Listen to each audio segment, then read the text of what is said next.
Les entretiens des patriotes, bonjour à tous. Le sévice public clash Hanouna. C'est l'hôpital qui se moque de la charité. Avant de répondre à cette question et traiter de nombreux sujets d'actualité, je voulais remercier tous ceux qui me permettent de faire ce travail de réinformation en me finançant à l'aide des rémunérateurs. Et vous avez peut-être vu que ma dernière vidéo n'était pas monétisée. Alors pour quelle raison ? Je l'ignore, j'ai fait une réclamation, mais j'ai remarqué que lorsque je traite des problèmes d'addiction des gens qui nous gouvernent, j'ai de gros soucis. On dirait que je dérange de plus en plus. Alors, sont à l'honneur ceux qui ont volé à mon secours vendredi, sont à l'honneur Didier Viau, Ambrose France, VTT Pollux, François Colna, Claire Diploc, Sylvie Baudard, Claire Démé et Zélinou. Des fidèles parmi les fidèles, je les remercie du fond du cœur. Et je vous remercie également pour tous les gentils messages, les pouces levés, la diffusion sur d'autres réseaux sociaux.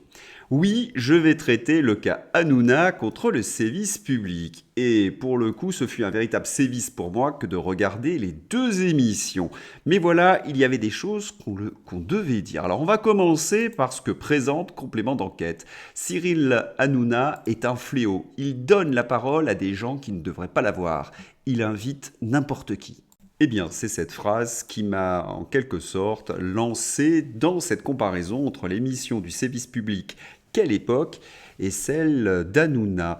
Il donne la parole à des gens qui ne devraient pas l'avoir, c'est-à-dire que sur le sévice public, il y a donc des Français qui sont censurés. Il me semble que dans notre Constitution, tous les Français ont droit à la parole. Et qui se charge de censurer ? Nous regarderons donc l'émission Quelle époque et vous aurez un aperçu de ceux qui ont le droit de parler à l'écran. Il invite n'importe qui. Et c'est là où c'est intéressant parce qu'il y a bien un point fort de Cyril Hanouna, justement, c'est qu'il invite n'importe qui et qu'il donne la parole à tout le monde. C'est son seul point fort, alors il faudrait le reconnaître. Pour Complément d'enquête, c'est criminel. Deuxième point que développe Complément d'enquête, pour leur témoignage, on leur avait promis l'anonymat à des policiers. Ils ont été trahis. Nom, numéro de téléphone, adresse, carte de policier, le bras droit de Cyril Hanouna a tout livré aux autorités. Et les policiers ont été sanctionnés. Remarquez que ce n'est pas un délit de manquer de parole face à un policier, c'est juste une question de moraline. Dans Complément d'enquête, on est essentiellement du côté de la moraline. Alors, comment Complément d'enquête a eu cette information ? Eh bien, manifestement, c'est la préfecture qui a balancé. Autrement dit, il y a collusion entre les services de Darmanin et Complément d'enquête. Pour leur témoignage, on leur avait donc promis l'anonymat et à l'écran, on vous montre les cartes, les SMS qui prouvent qu'ils auraient été donnés par les services d'Hanouna. Mais vous vous doutez qu'il y a peut-être quelque chose qui se cache derrière. Et quand les autres journalistes ont cherché, ils ont trouvé une autre version. Vient le tour de Lionel Stan de s'exprimer en direct sur le plateau de TPMP. Dans le reportage de Virginie Villard, il est accusé d'avoir brisé le secret des sources dans la polémique entourant la venue des policiers de la Brame M sur C8. J'ai reçu une réquisition judiciaire, donc c'est la justice qui m'a obligé à donner l'identité de ces 4 policiers. Diana, la directrice du programme, a prévenu l'ensemble des policiers immédiatement qu'on avait eu cette réquisition, s'explique le directeur général de H20 Productions. Selon lui, ce sont les mêmes informations qu'il avait partagées avec Virginie Villard. Je suis énervé contre cette journaliste, qu'elle m'enregistre à mon insu. J'en ai parlé avec Tristan ce matin, lui-même a été étonné de ce passage. Cette réquisition judiciaire, donc, n'est pas mentionnée dans le reportage de Complément d'enquête. Mais dans ces conditions, Complément d'enquête, est-ce que c'est du journalisme ? Ce n'est pas du tout loyal. Il bidonne ce qu'il vous montre à la télévision. Oui, cela ressemble de plus en plus à un règlement de compte. Ça n'a strictement rien à voir avec le journalisme.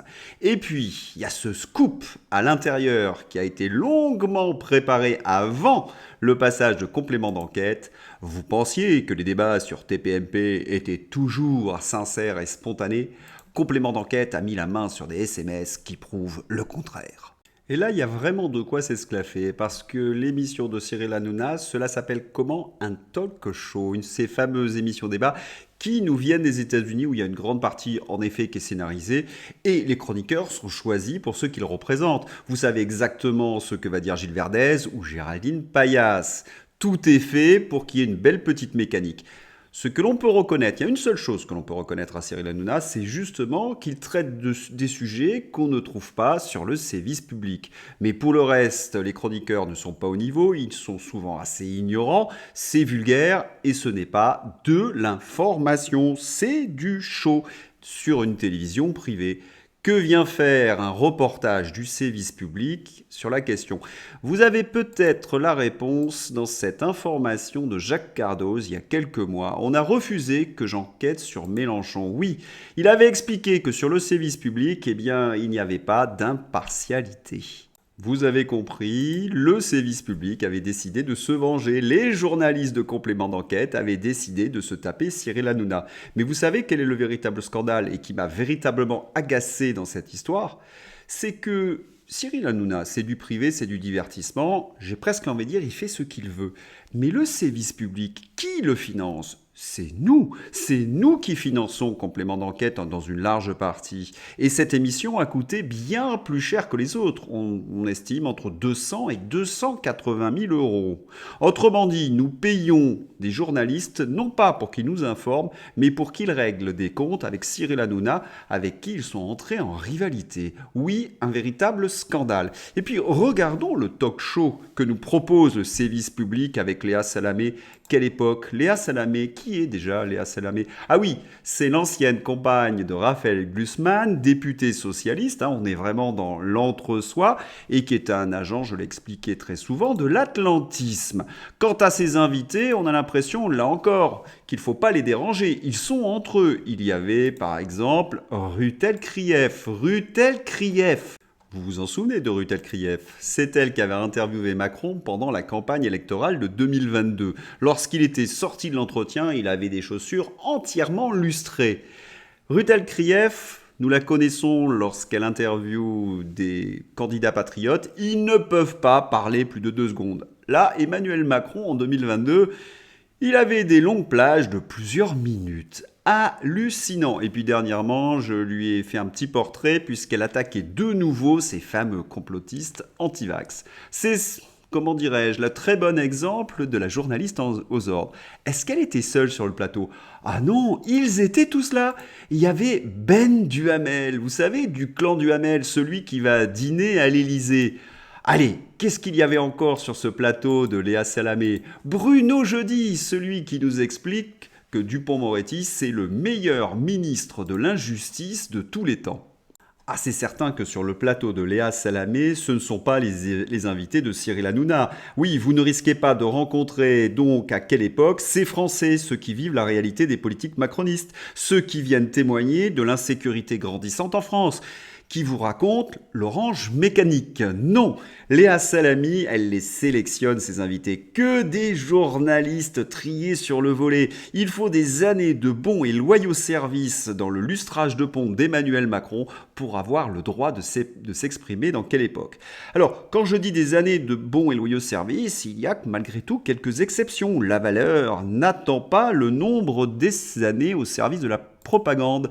Et oui, il y avait également Pablo Pilot-Vivien.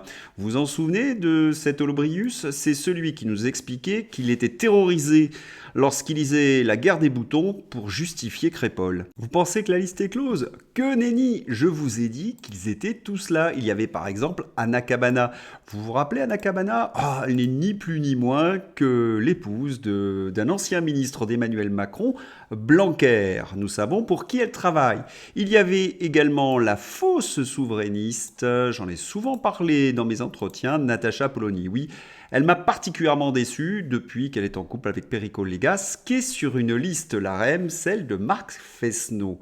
On est dans le même monde. Alors, qu'est-ce que l'on peut dire lorsqu'on est entre soi? Eh bien, on tape sur Mélenchon parce que c'est un opposant, même si on peut évidemment être d'accord sur l'islamisation, l'islamo-gauchisme de Mélenchon, mais ensuite, on vient casser évidemment du bois sur le dos du Rassemblement national. On sort les petites anecdotes venimeuses. Le jour du débat de l'entre-deux tours de l'élection présidentielle de 2017, Marine Le Pen passait son temps à engueuler ses colistiers au lieu de réviser ses fiches, se souvient Marteau. Et oui, tous ces journalistes à l'unisson ont évidemment dénoncé les populismes qui menacent l'Union européenne. Avec les dernières élections en Hollande, ils nous ont vendu le vivre ensemble, malgré Crépol. Oui, c'est encore possible, nous affirme-t-il. Ils se sont donc quittés avec le devoir de propagande accompli au service du pouvoir. Alors, complément d'enquête, au lieu de dépenser l'argent de nos impôts, quelle époque, au lieu d'inviter des journalistes qui n'ont strictement rien à dire, on pourrait par exemple avoir un peu plus d'informations sur ce fait-là.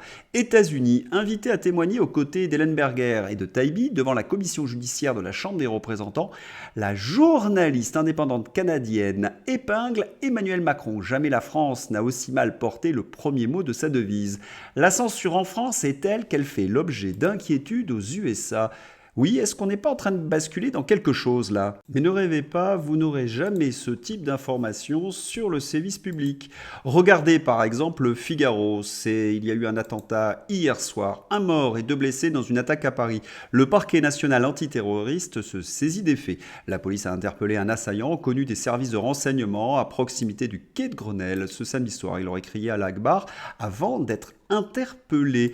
Qui c'est exactement ce personnage? Armand R, l'assaillant présumé, est un Français né à Neuilly-sur-Seine, Hauts-de-Seine, en 1997. L'homme est connu des services de renseignement et de justice pour son accointance avec l'islam radical et pour des troubles psychologiques, a appris le Figaro de sources policières. Armand R était justement suivi par la DGSI comme personne ayant des troubles psychiatriques très importants. Il était sous traitement psychiatrique et neurologique, a confirmé le ministre de l'Intérieur Gérald Darmanin, qui s'est rendu sur les lieux du crime. Il n'est pas confirmé à ce stade qu'il soit fiché S.